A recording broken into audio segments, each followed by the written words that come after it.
there's almost this denial of, well, I'm in this leadership position.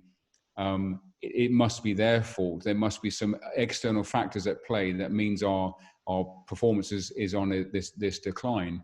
And the first bit of work is the first question I ask people is, how is what you see in terms of what you're measuring all your fault?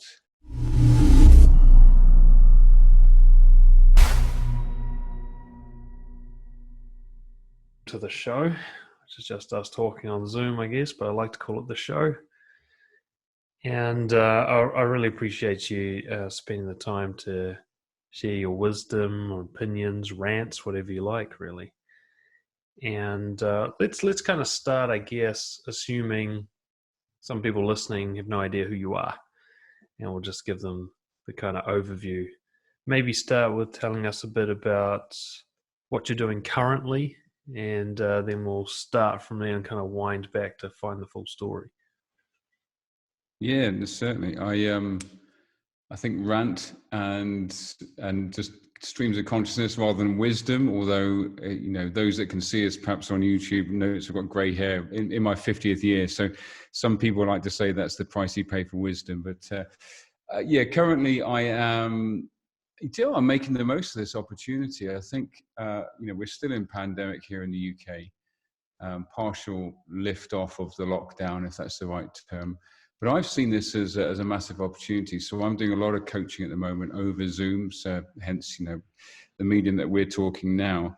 And I've got my health, which I'm very thankful for. So get all those kind of primary needs sorted. We've got our health, the family's healthy. I've taken this as a massive opportunity to reset my business model and just go double down on coaching, and in particular, coaching through technology to reach more people. So, mate, I'm on a really steep learning curve at the moment about all this use of tech and stuff like that, which is, I'm enjoying it.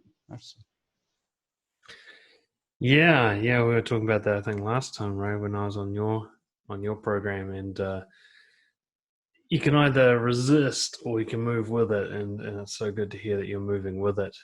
There's as you say, you get a bit of snow on top and people think that means that you're not going to be able to keep up with technology, but that's not true. It's just a new thing to learn.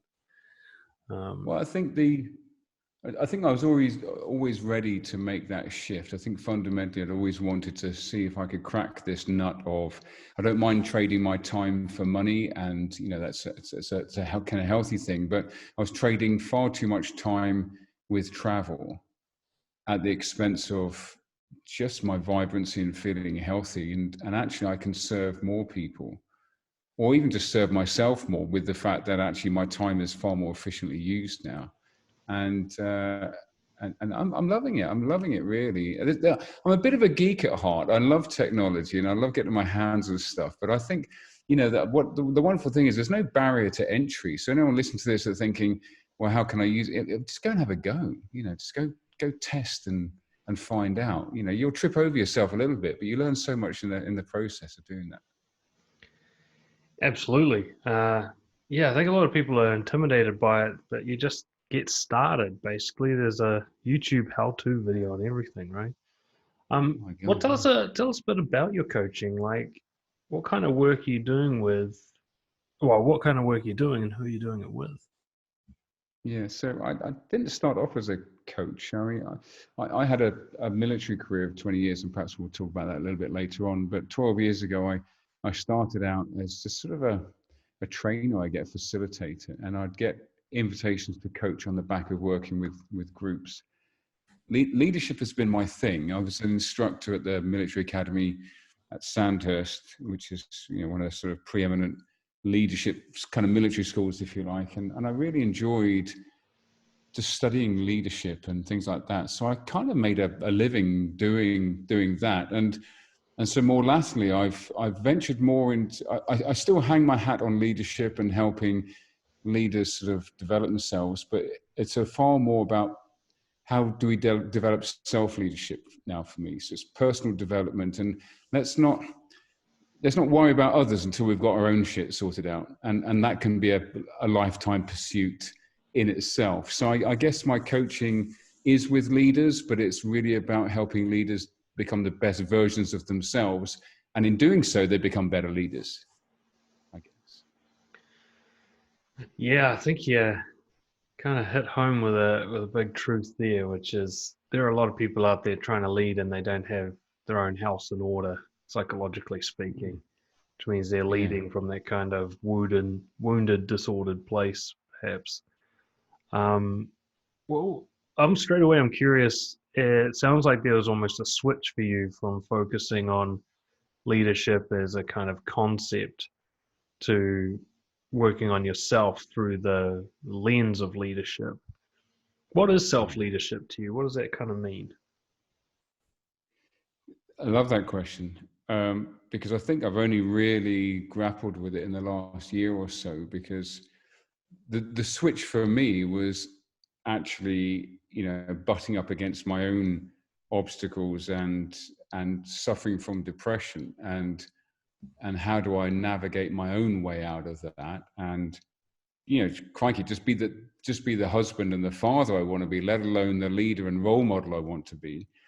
And so I kind of really went to work on myself, having had a kind of the last decade or so reading all the books on self-help you like, and telling others what they should be doing or could be doing, but not swallowing that medicine myself. So I I kind of really had to go back to, well, what is leading yourself all about? And I've put it down to three things, and the words might not mean much to everyone else, but I talk about code, I talk about discipline, I talk about habits. And code for me is just a way of purpose and values, and really fundamentally understanding what kind of I want to get out of bed for in the morning and the kind of man I want to be.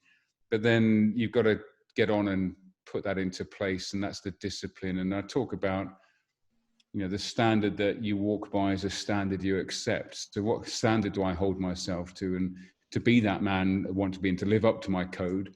And then a lot of the stuff that brings that into is the habits you develop. And I talk about, well, just stumbled across this term, professional and amateur habits. What professional habits have I got, and what amateur habits let me down? And those three things, sort of code, discipline, and habits, so really what I've really gone to work on myself with. And now I'm sort of leveraging that model with my clients. It seems to resonate. I mean, I want to try and keep it as simple as possible. But the thing is, I'm working through my own stuff. And I think I've become a better coach for it, because I think there was a bit of an ego position of telling people, hey, look, these are books you should read. Go and do this. Do as I tell you. But actually, I had a whole ton of stuff to work on myself. So um, I, I had to go to work because I was suffering. I definitely want to dive into that more because I can't think of a position where it's harder to lead yourself than in depression, where you're like Mm. at zero motivation, zero sort of self love. So I'm keen to hear a bit more about that. But I love that you kind of come up with a simple model. I've found, I mean, it was the same for myself as well. As I worked on myself, these kind of patterns or keywords or something started to emerge. And the first one, particularly code, I'd call it values, integrity. It doesn't matter really what you call it, but you design a little way of living where you're like, if I do that, I'll be good with myself. Like Mm. I can't tell anyone else what the right way to live is, but I found a way that Yeah. I'm pretty sure is the one I should be doing, Yeah. which is obviously constantly adjusted. I want to go back to that because I know a lot of my listeners, and I've been through this myself. Depression, whether it's clinically diagnosed or just an intuitive sense that I've got something's up here. I can't think of a harder position psychologically to be in than depression. How is it in such a unmotivating place you actually found the drive to go and do something about it? Yeah, it's an interesting one, and I'm talking about it far more in the last year or so, because that in and of itself is a way to deal with it. I haven't been clinically diagnosed. I just, over the last few years, had a sense of sort of lack of joy, and more emptiness was creeping into my life, and I had nothing to be empty or joyless about. I've got two really healthy kids that I'm very proud of. They're turning into really, lovely adults. I've been married for 20 years, rock solid. I'm just fall in love every day with my wife, and so I've got everything going for me, and yet something was missing. And it's like, well, damn it, what is going on here? And for a couple of years, I just sort of kissed it off and thought, no, just put yourself together, get on with yourself, or get on with life, and it just wasn't working. And a lot of it, not all of it, but a lot of it was that, I've called it before, that swallowing your own medicine. I was telling other people what they could be doing and how they could be doing. And when you're, it's always easier to solve somebody else's problem, Dan, isn't it? You can look at somebody else's life and think, I know the answer to that. Why can't you do that? And I was like, well, why is it I know all this stuff on an intellectual level, but I'm still stuck in this rut? And so I just went back to first principles, started journaling, started meditating more. And meditation for me, by the way, is just observing my thoughts when I'm running rather than sort of sitting cross-legged. I find that really hard to sit still. But I just went back to first principles and started working on myself with all the things that I had kind of forgotten and I had to remind myself about. Now, that's not necessarily a cure-all for depression, but for me, it's helped. It's helped keep me present and in the moment. And when I slip, it's because I've taken my eye off the routine ball. So that sort of structure has really helped me. But I would never profess to say I've got the answer. I just know what works for me. And I continue to work on it, and having supporting structures and just having people you can talk to kind of helps me in that regard. But I think it makes me a better husband. I think it makes me a better father and a coach, because I've opened myself up to that vulnerability and honesty with myself, rather than just trying to be this superhero that's done God knows how many Iron Man races and achieved all this and had a 20-year successful military career. None of that was helping me be happy at all. Yeah, wouldn't it be nice if it did, eh? It just doesn't work that way. Yeah, okay, so I've got this theory that I want to run past you, and it's really subjective. I absolutely believe there's such a thing that you might call biological depression. There's some sort of synaptic problem in the brain, and the right chemicals don't get through, and it doesn't matter what you're doing with your life. You need medication. Yeah. I suspect that is a small minority of all depression cases, diagnosed or otherwise. I've got a theory that depression is actually largely stems from that kind of, as you say, that kind of hypocrisy that comes from knowing the right way to live, often preaching about it, but then simultaneously quite aware that you're not living by it yourself. Kind of, especially for high achievers, and this is where I think you and I resonate, we're getting a lot of points on the board in everybody else's opinion. And yet we can do that, we can be successful without actually meeting our own standards, which have almost nothing to do with those successes. Yeah. So I almost get a sense from you that that was happening. Like, everybody's saying you're living a good life, but deep down you're going, yeah, but there's a lot of more important things that I'm kind of not doing consistently. Do you see that as being a causal factor in the depression, or is it kind of unrelated or correlated? What are your thoughts? There's certainly I resonate with that, a strong correlation with almost that sense of I'm doing this for others rather than actually what is it I'm doing for myself. And don't get me wrong, I've enjoyed running and jumping and playing sport and doing all those active things that's part of me, but so much of it was extrinsically based rather than intrinsically. I'll give you I mean, so I've been doing triathlon now for 10, 15 years or so. I've done 20 Iron Man races, and I like hurting myself wearing Lycra at the same time. There's something perverse about that. But my happiest race was my very last one before lockdown. I went out to Florida, Panama City, did Ironman Florida. And I decided before that race that I wanted to race with gratitude. I wanted to thank as many of the marshals as I could. I wanted to just be joyful about the fact that I could do this. I'm able-bodied and able to do it, and I can afford to go out there. And I raced with gratitude in my heart. And I got a personal best. And yet all the other times when I was really tense and struggling to strive and beat people and beat myself and beat the clock. I came nowhere near what I did in Florida back in November. And I went into that race as therapy for myself. I'd had a bit of a break from racing, and I thought, I want to connect with the joy and the pursuit of running as a meditation, cycling as a meditation. And it worked. And it just brought it home to me that actually I'd been chasing all these events and goals as a means of some kind of extrinsic goal, but actually it was, it's not, it wasn't anything to do with that. And perversely, I raced the best I'd ever raced. There's something in that, Dan, obviously. Oh, it's definitely not the first time I've heard that kind of connection being made. I mean, even myself, say, well, just about every area of my life that rings true. You know, when I stopped pursuing women and started just focusing on being honest and connecting with people, I found my wife. And when I stopped trying to get clients and make money and focused on just serving people, my business shot up. You know, it's so interesting that we think trying hard is the key to success, but I think that's like throwing a resistor in there. It actually makes it far more difficult because you're doing everything for the wrong reasons.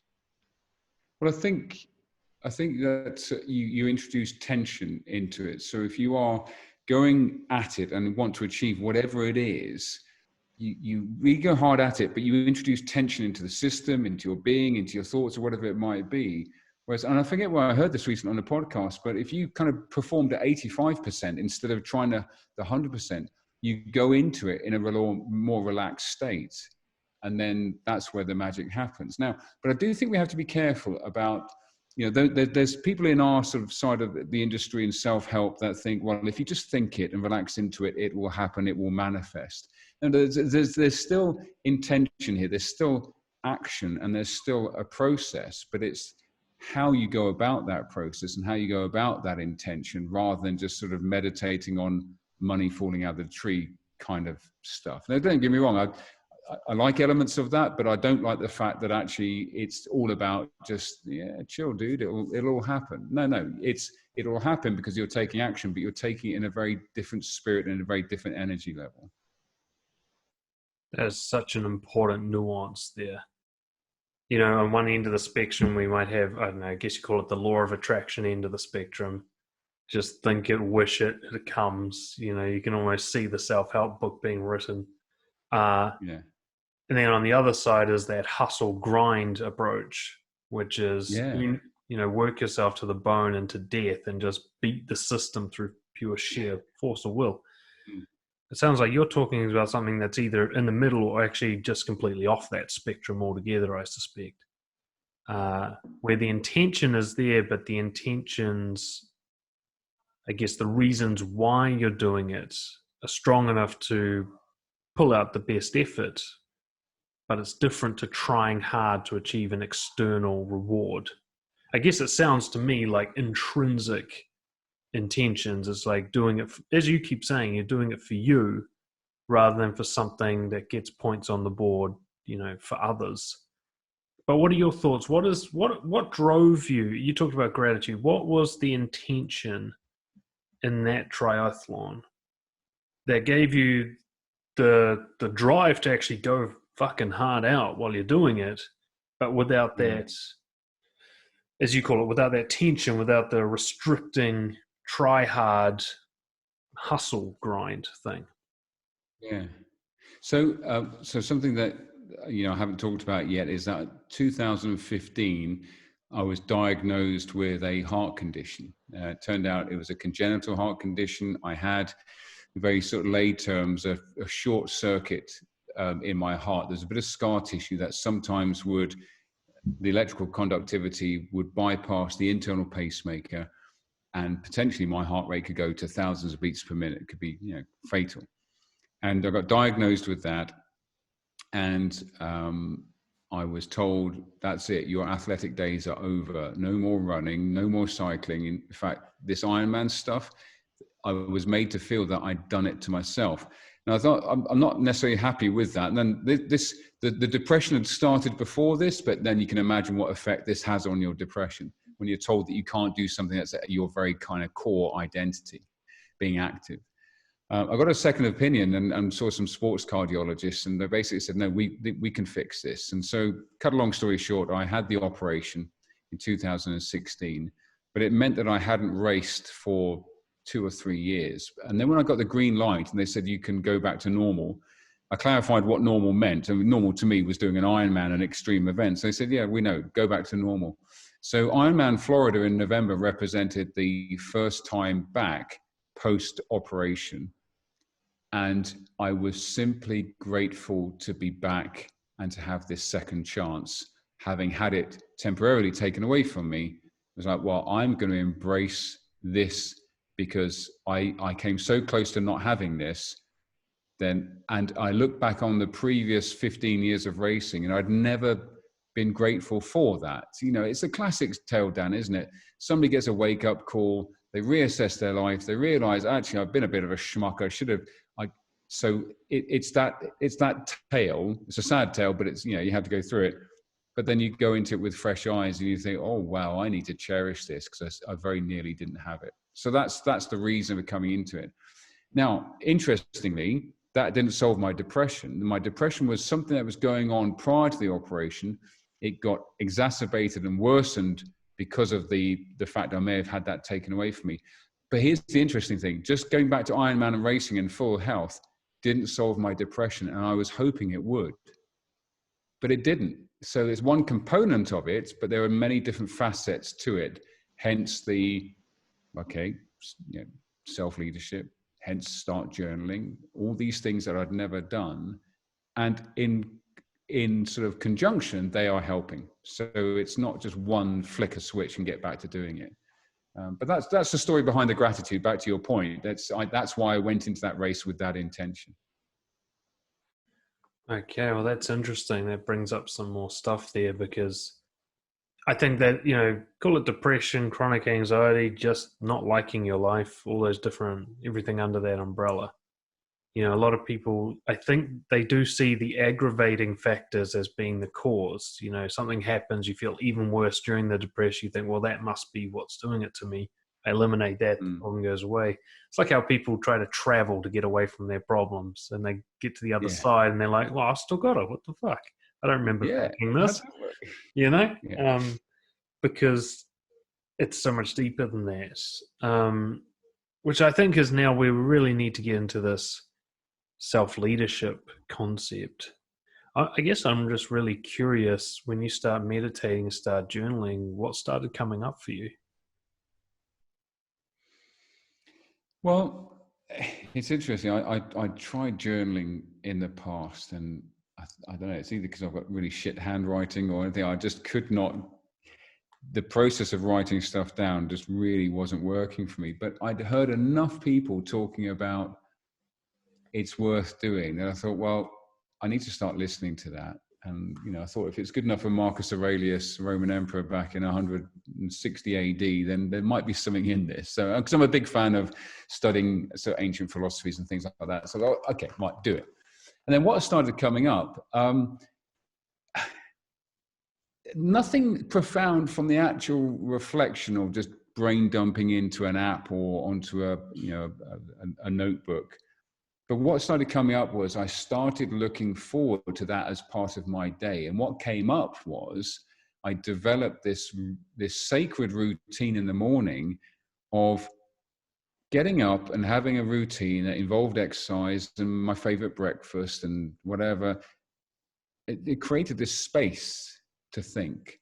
So I wouldn't say anything profound came up in the journaling, but journaling as a routine, amongst other things, has created, and this is where lockdown as the opportunity and pandemic has really played into this. I get up at 6 and I don't do anything for anyone else until 9 o'clock. I don't check my inbox or anything else like this. Every morning down, I get 3 hours to myself. The kids aren't awake. They're teenagers. They won't be awake until about 1 in the afternoon. You know, my wife, she goes to work. But what came up was this space to reflect and just to let my mind wander and have time for me. So nothing came up in the journal particularly, but what came up was this habit, this routine. which has given me space to reflect. I don't know if that answers your question, but No, but that's certainly. yeah, well, that makes a lot of sense to me. You know, the way I sort of framework, I do all these core values, and one of the main 6 core values that I work with is respect. Respect means a lot of different things, but journaling is one of the activities that comes under the respect umbrella. And it's interesting what you say, just the act of journaling itself doesn't really matter what's written down or what's come out, but the fact that you've made that time for yourself, the fact that you are listening to you, it's like, well, if somebody else was to listen to you talk about yourself very intently and care a lot about what you had to say, you'd feel respected. So if you're Mm, doing that to you, and this is why I journal every day as well.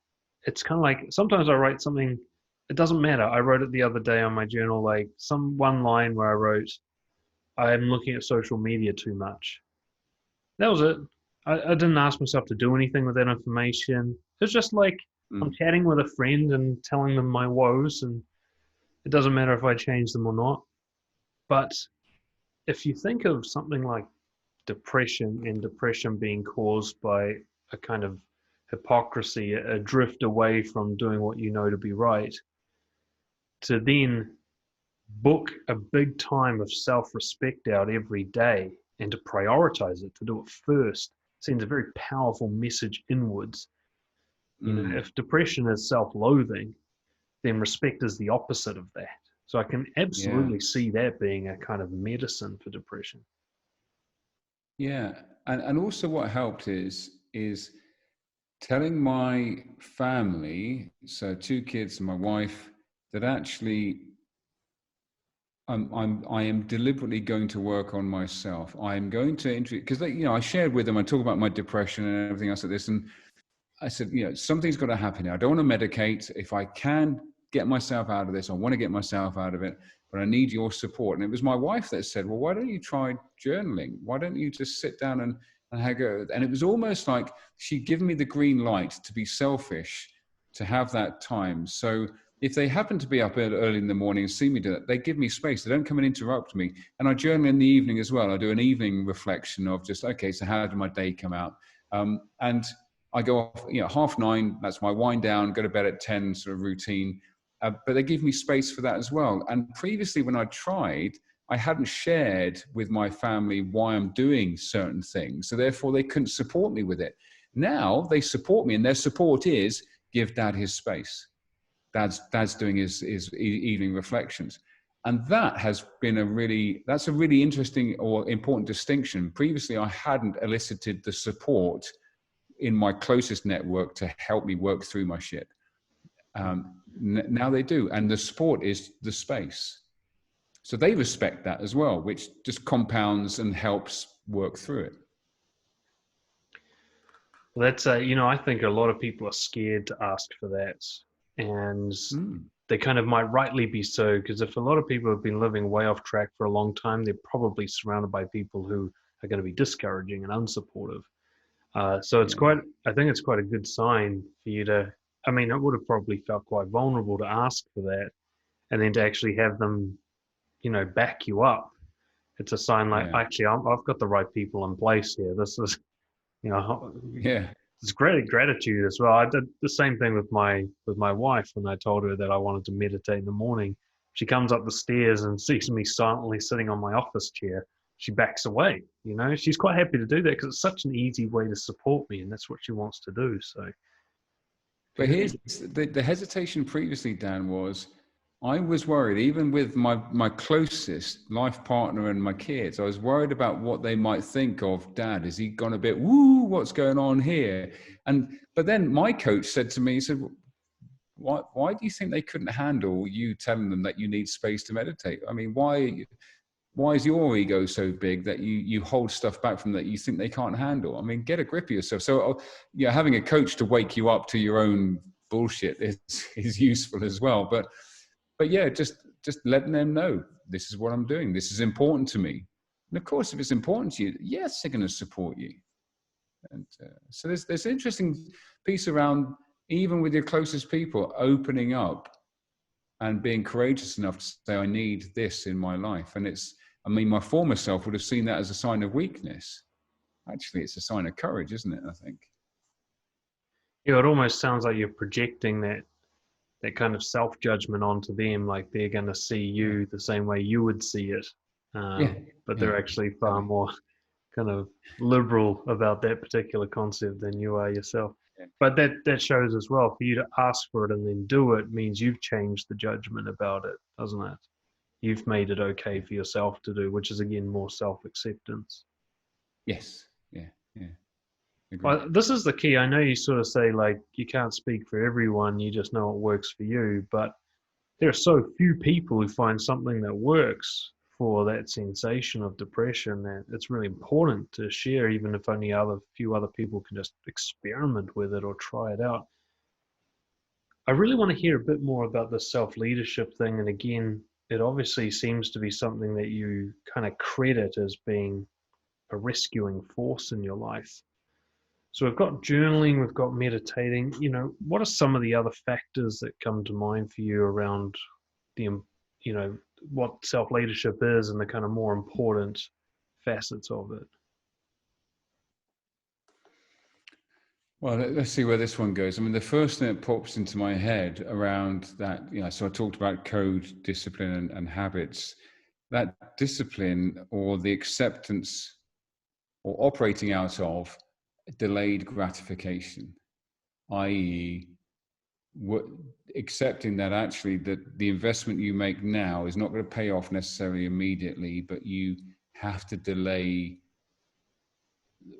the gratification, or you have to do the hard yards now for an easier tomorrow. And that's something that was really drummed home to me in the military. It was really, okay, no, you do what's hard now, because when the shit really hits the fan, we used to have this phrase, train hard but fight easy.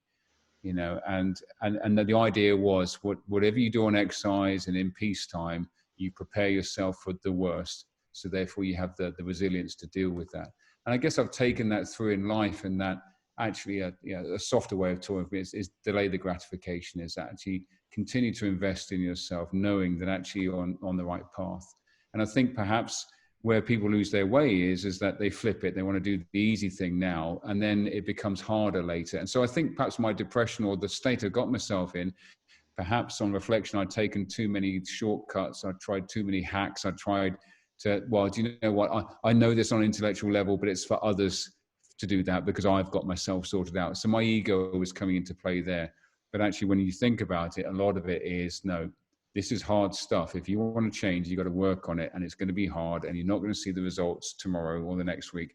But in doing so and journaling on it, you're on the right path, has helped me. So that's the first thing that kind of popped up in my head around actually one of the real core components.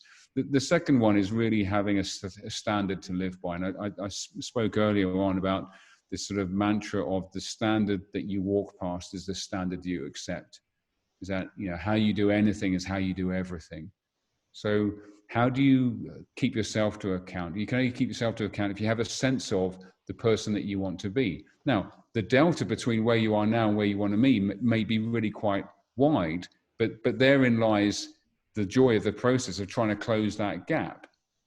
And again, I think this is born from my sort of indoctrination, my 20-year military career, and the standards that it really instilled I've carried through. And I don't think you have to be a military person to carry those standards, but I think they are so large in my life that actually I knew them when I was way off beam. Because I had such a strong sense of what my code and discipline should be, when I was way out of whack for that, it was really stark and obvious to me. But from the outside, people were like, "Oh, I didn't know you suffer from depression. I thought you're always so upbeat. You're also..." Yeah, because on the face of it, you can school it. Anyone can play an act. But deep down, I knew that delta had got wider and wider. So... Yeah, I can see we both have a very shared love of Stoicism coming through quite strongly, and a lot of the principles kind of, I found the principles, then I found Stoicism. I'm like, oh, this has already been figured out, and there's heaps more, like, this is great. This is like some ancient truth I've stumbled across.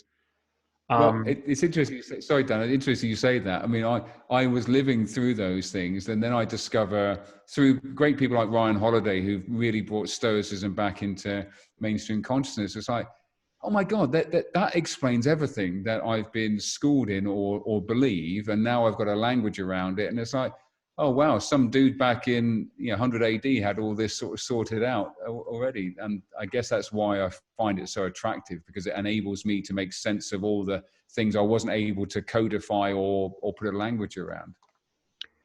yeah, I mean, it's great validation, isn't it? You're like, I'm not crazy. Somebody else thought that this works too, and they were very sure of Yeah, it. And they have thousands of people who are doing the same thing, and it seems to be working. And I absolutely believe that. I believe there's a kind of universal objective truth to a way of living that's a far higher quality of life than others, and vice versa. There's a way of living like taking the easy way out and the path of least yeah. resistance that it's guaranteed to make you miserable. Mm, I love that. Train hard, fight easy. I haven't heard it put in those terms before, but like one of the key principles I say about confidence is choose discomfort. So you yeah, just choose the tougher route because it makes you a stronger person later, which makes everything easier, as opposed to taking the easy route, which makes you fragile in the longer yeah. run. Um, so that's that one hit home a lot for me. I think I think it's important that we talk about what that actually means in real life because a lot of people like to hear those terms and then they don't see it. Just like we talked about again that sort of that concept of hypocrisy coming up, holding yourself to the standard you hold others to. It's amazing how many people will be outraged if you deceive them with a lie, and then that very same day they'll lie to somebody. You're like, well, Mm, dude, which is it? You know, which one yeah, do you really believe in? Because if you're outraged about the behavior, why are you doing it? yeah. But let's start with the discipline. Go specific. Let's look at the work, the clients that you have. Of course, don't have to name anyone, but what's some examples that pop up for you readily around that sort of train easy, fight hard? I guess the opposite. People taking the easy way out and paying for it later. The I think the obvious one that comes up in with sort of leaders in particular is they're so focused on an objective that needs to be achieved this quarter, this month, or whatever it might be, and they apply sort of logic, rational thinking, and sort of management type of thing to getting that objective solved. And they might have some success, but ongoing, they don't see the correlation between those results plummeting or going on a downward spiral and their part in that. There's almost this denial of, well, I'm in this leadership position. It must be their fault. There must be some external factors at play that means our performance is on this decline. And the first bit of work is the first question I ask people is how is what you see in terms of what you're measuring all your fault? And often that's they're dumbfounded. What do you mean this is my fault? They say, well, given the position the company's in, or whatever it might be, how is that all your fault? And we have to start from that premise, because I say what you see in metrics terms or performance terms is a direct reflection of how you're leading this company, whatever it might be. So that's where I kind of go to on that. And that's where we go into listen, we'll get to the metrics later on. We'll get to the kind of the extrinsic stuff, but we need to work on some shit first. And from a collective, it might be the culture and the values of the organization, or it's your purpose, it's your values. And a lot of leaders kick and scream at wanting to go back to those first principles. But increasingly, unless you're prepared to go there, I'm not the coach for you, because I've done all these, tried to sort of the quick fix coaching, let's deal with the symptoms stuff. But I've seen the trend far too often. Unless we address cause, you're wasting your time, money, and you're wasting my time as well. And you know what? Once upon a time, I would have traded. I've said, yeah, I'll coach you with that. If you're not prepared to go there, fine. If you're going to keep paying me, but increasingly that was unfulfilling for me as a coach as well. So yeah, I think it shows up with the leaders that get it are the ones that accept that actually they are the major part of the problem. And I had to accept I was a major part of my own problem. And I think that ego-less position is perhaps where you really need to start and let go of that. Yeah, it sounds like what Jocko Willink calls, what does he call it? Extreme responsibility? Something like that. Yeah, Uh, yeah, it's extreme ownership, isn't it? Extreme It's ownership. You know, yeah, and that's exactly what he said. Like, if something, I think he talked about one of his platoon dying, yeah, and he said, "I before I even know what happened, I know it's my fault." yeah, And it's not really that self blame, poor me, I'm a loser. It's more no, like, no, if I'm the leader, then I'm responsible for everything I'm seeing. This isn't there's nowhere else to look but inside. And yeah, that takes balls to do that. That's a lot of people, I think, would find that too bitter a pill to swallow. And of course, they're the ones who are ultimately destined to not be a powerful leader, I guess, which is what you're saying, isn't it? Essentially, that's almost a test of leadership, a qualifier. yeah. Yeah, and I mean, I've not followed Jocko's work that much, but I'm aware of it. But it comes back. It links to Stoicism. It links to Stephen Covey's first habit of be proactive. It's that you can only control what you do. So unless you take 100% responsibility of that, you're accepting that there's an X% outside of your control, and it will always be at the behest or the blame of others. And that's a completely disempowering position to be in. Now, it may not directly be your fault, but you play a huge part of responsibility. And if you take 100% for that, that puts you 100% in control of what you do next. And that ultimately is linked to fulfillment, happiness, joy, and everything else like that. It's feeling that we've got choice. Now, we might not like the choices in front of us, but at least we have choice. I mean, when you take choice away from people, well, what are you left with? You're just left with, you're just bobbing around on the surface, just pushed around by other people's energy or circumstances. I can't think of anything more dispiriting or disempowering, or I can't think of a faster route to being unhappy. Yeah, I personally believe responsibility is that first doorway that opens up the rest of this kind of better way of living, that total responsibility. Because, yeah, the outside of the realm of responsibility is a very powerless place. And the thing is, you don't need to go out there. You take care of, that's you talk about from the start. You take care of getting your own house in order. Everything else will map out eventually, but it takes a while. Yeah, You know, it takes a yeah, while for the sort of the world to get out of your way to some extent. Um, yeah, but yeah, I think that's huge. You know, I that idea of like, what if this is totally my fault? But from the premise, not like I'm a bad person, but no, I'm doing it wrong. I'm not looking yeah, at it right. I'm not behaving right. I mean, I saw this so often, like in so many areas of my life, particularly, say, I used to struggle with dating and romance, all that area. I was like, why do I have all the worst women, or why does nobody like me, or whatever it is? And I'm looking out all the time, going, where's that valuable partner for me? Instead of going, well, am I a valuable partner? yeah, You know, like, would I recommend me to others? I think somebody asked me this great question, like, would you want your daughter to date someone like you? And as soon as I heard that, I'm just like, oh, I got some work to do. You know, like, that I cuts can't the make heart, that. doesn't I am not a it? 5-star review right now. Yeah, And then I was like, well, how can I blame anyone for not wanting to be with me if I don't even want to be with me? If yeah, I agree with them, and I had to figure out, well, yeah, why don't I want to? And it's the same, like if your team is going down the toilet. I used to work as a manager, and I worked in a team of managers, so I'm witnessing them with their teams. Not once did I see a poor performing team with a great leader.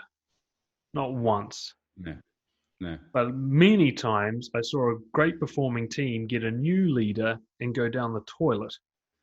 And the only thing that changed was they got, well, I call it like getting a manager instead of a leader. They got someone who's mm, all about the numbers and looking good with a closed office door and no connection with the team.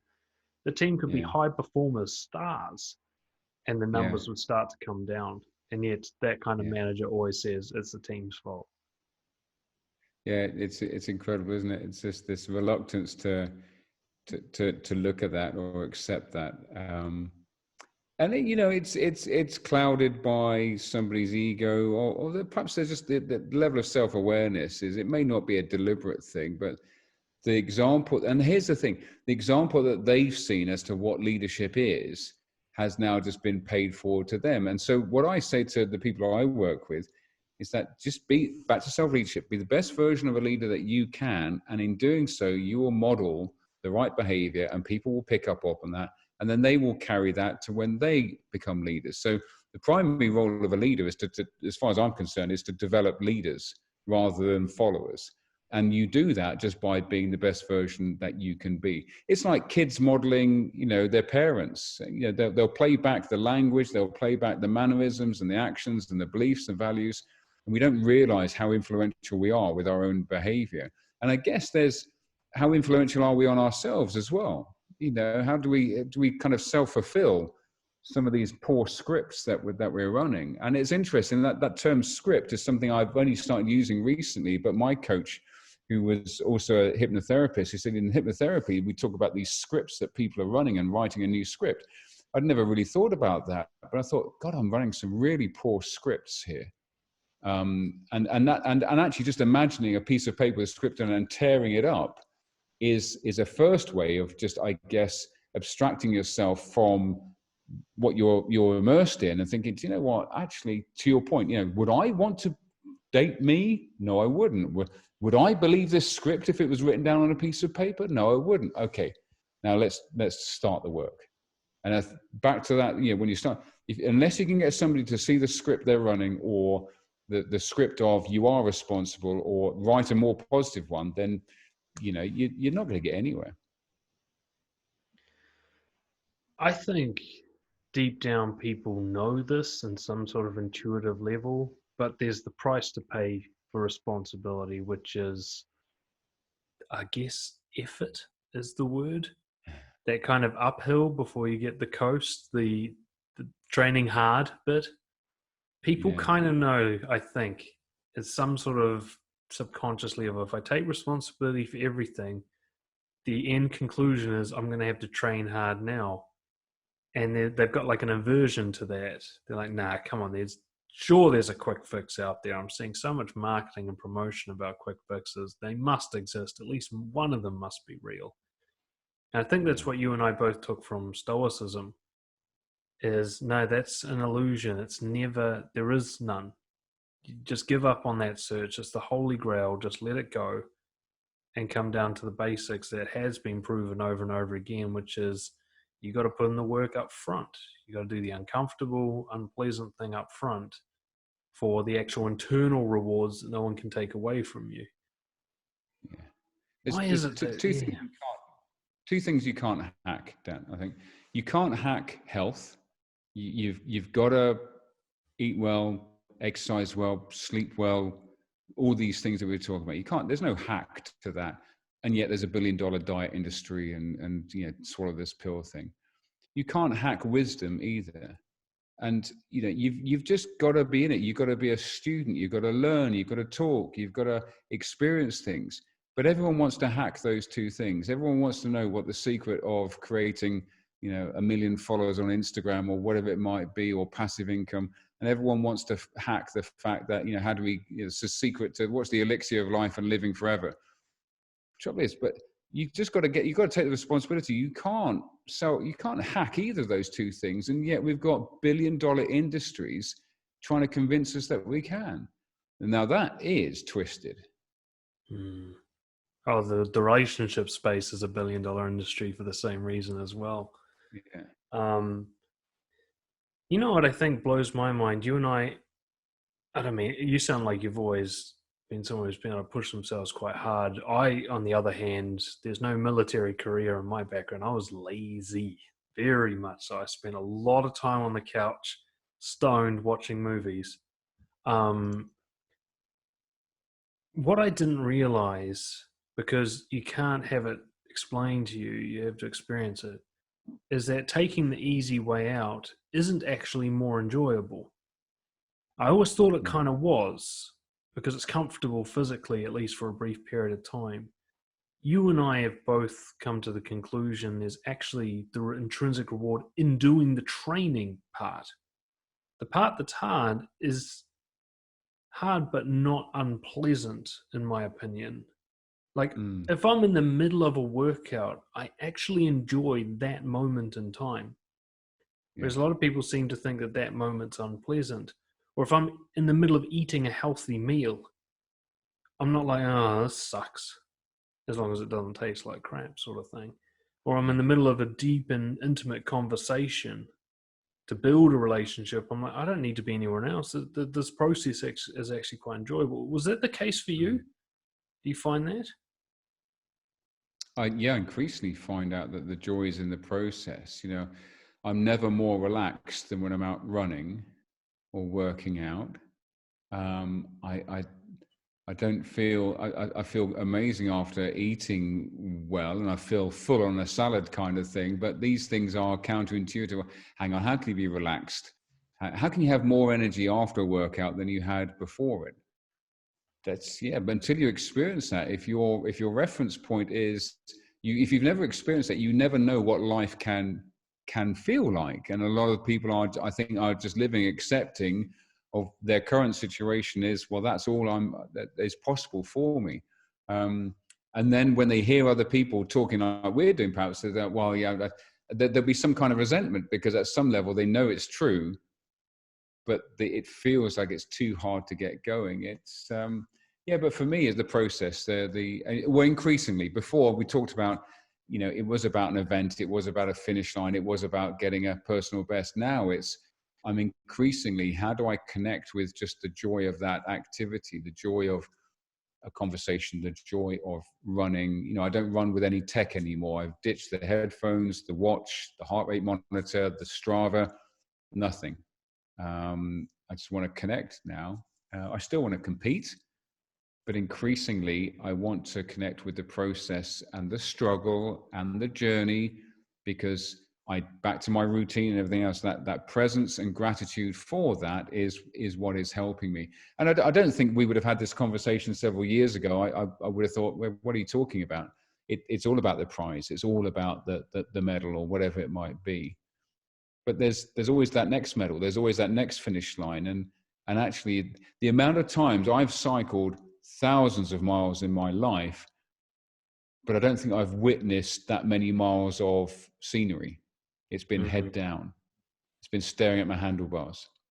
In my military career, when we used to go off our forced marches, I used to sometimes say to people, it'd be great to come and walk here one day and enjoy this, because but actually all I had to do was lift my head up and notice, smell the roses, or whatever expression you want to use.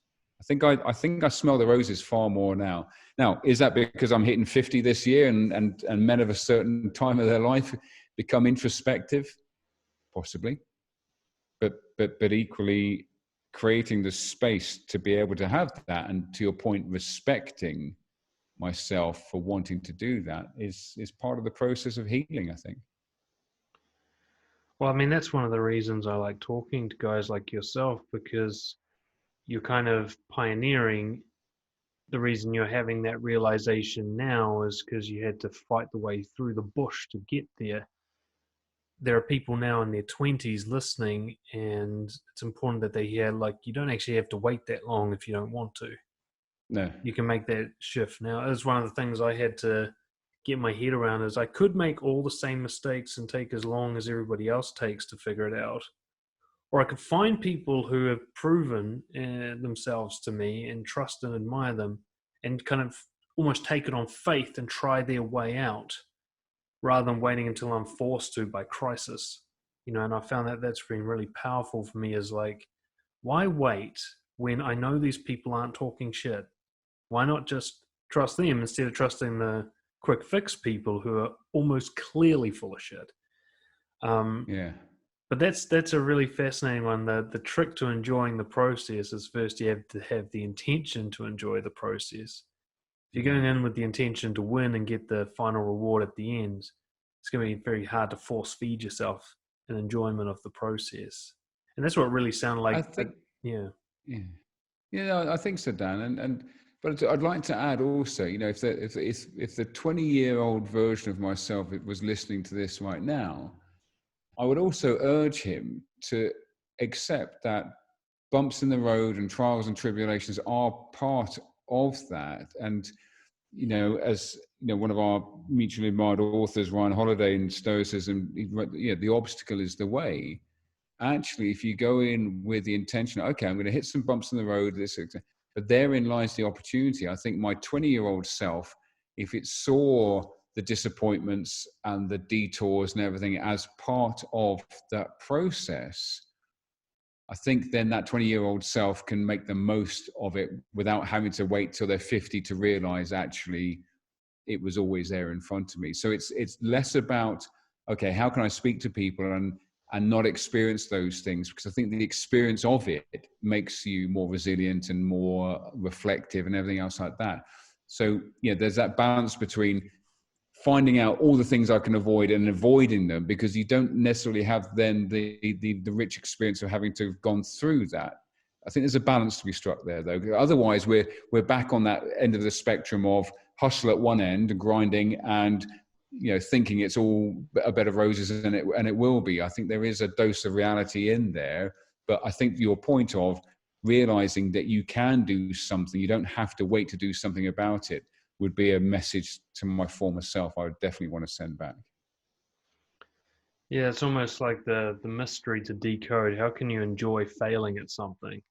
Because if you can Yeah. figure that out, then you're going to be an unstoppable beast, Oh, and you're just going wow. to be Yeah. winning internally and externally the entire way. And you can see this in certain, like say, certain fighters.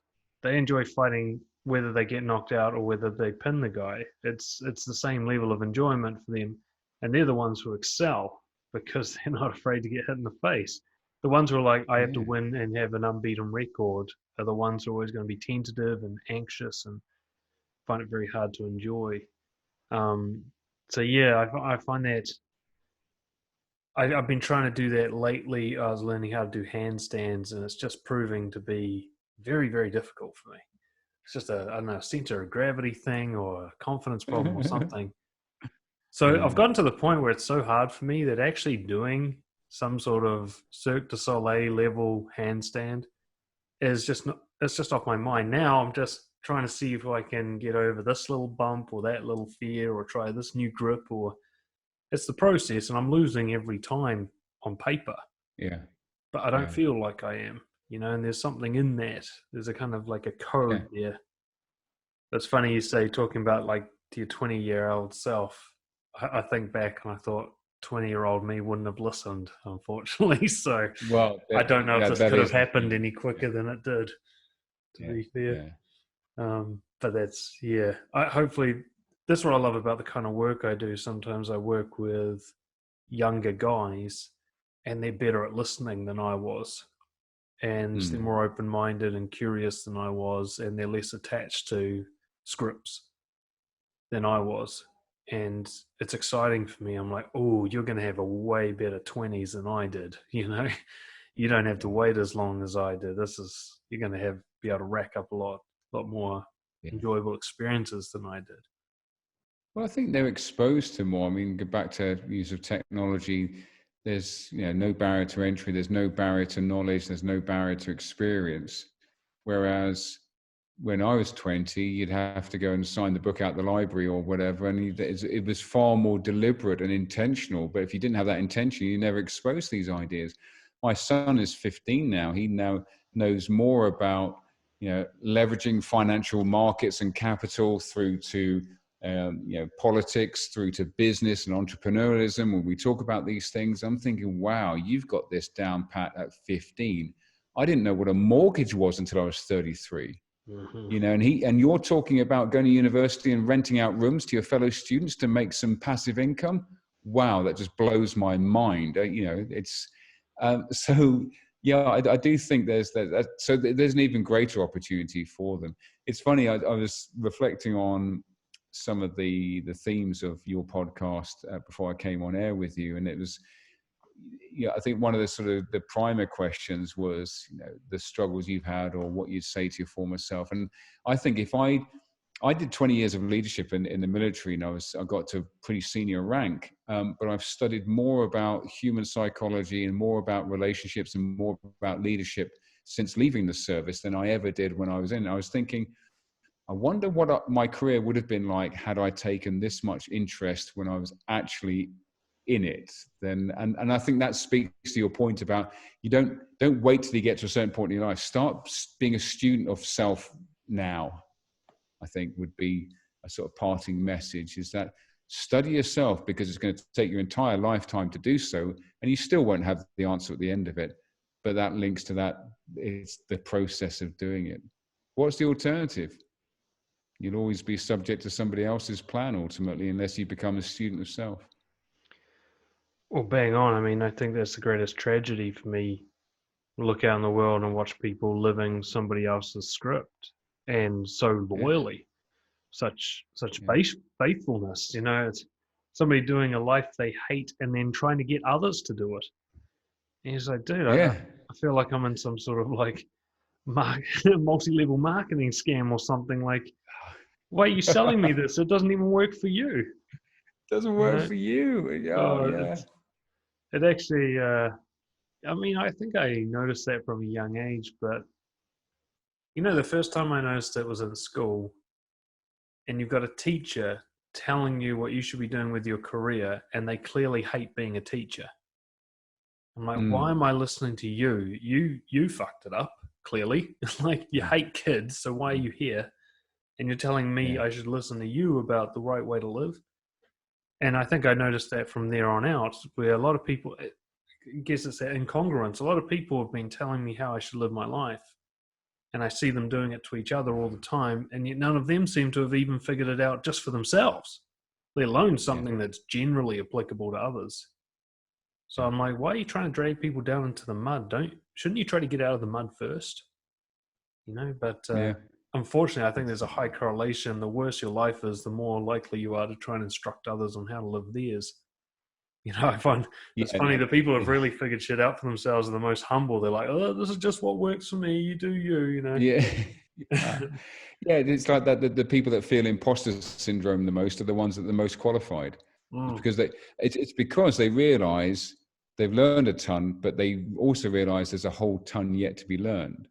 Whereas if you don't expose yourself to ideas or the responsibility of, you think you've got it all nailed, and therefore you don't feel imposter syndrome, and that's interesting. I think the opposite of imposter syndrome is a Dunning-Kruger effect or whatever. A little bit mm. of knowledge and you think you've got everything. Nothing more a greater example than current pandemic and all the sort of social media experts on what what virology and all that kind of stuff is. That no, you're basing that on some post you've seen. Stop it.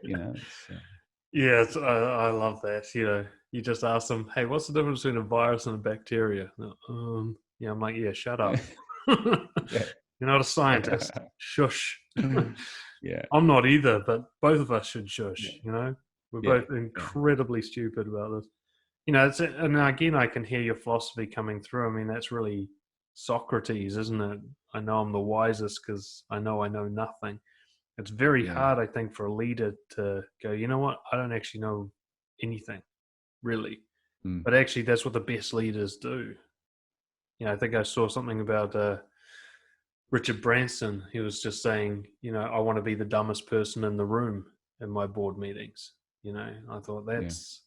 yeah, it's quite an incredible thing to say. This idea, like, you're not there to shine and be the best.